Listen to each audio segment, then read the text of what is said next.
I have been asked many times why I don't have more children. I've always found that question to be very invasive. This one particular time, I found the question to be outright rude. The woman proceeded to say, "Is your career that important to you?" She not only made an assumption about my life, she asked a question with what I could only believe to be cruel. She said it with a twinge of sarcasm. I've always learned over the years that when someone asks you an offensive question, the only way to respond is with a question that puts that person in responsibility of asking that question.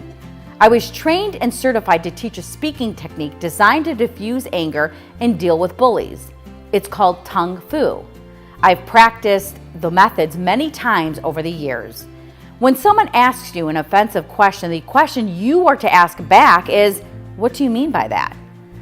It's not to engage in a fight, but it's designed to diffuse what could become an argument. You're reminding people to mind their own business just in a nice way. Scripture speaks to this as well. Make it your goal to live a quiet life, minding your own business. Now I realize only God knows what's in the heart of another and what that woman truly intended when she asked me those questions. Regardless, I found them very offensive. When I asked her what she meant by those questions, she began to stumble on her words. She didn't know how to answer. "Well, I mean, you live such a busy life and you have this career and you don't have any more kids than just one."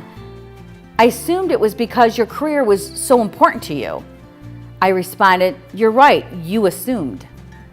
She stood quiet for a second and I said, "I feel very blessed that God has gifted me with my child, and you too should feel blessed with your 4 children." She said, "Well, of course I do. All of us have said stupid things. We put our foot in our mouths and wish we could take back some words. When you do, you have to ask yourself, what did I mean by that?" I've uttered statements out that I've regretted later, realizing they stem from being nervous or intimidated.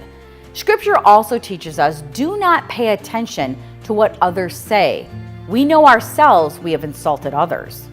You don't need to hang on to those conversations forever, but sometimes we need to think about the meaning behind our own words. This has been a Christ-Centered Communication message. I'm Vanessa Denhagarmo, Communications Evangelist.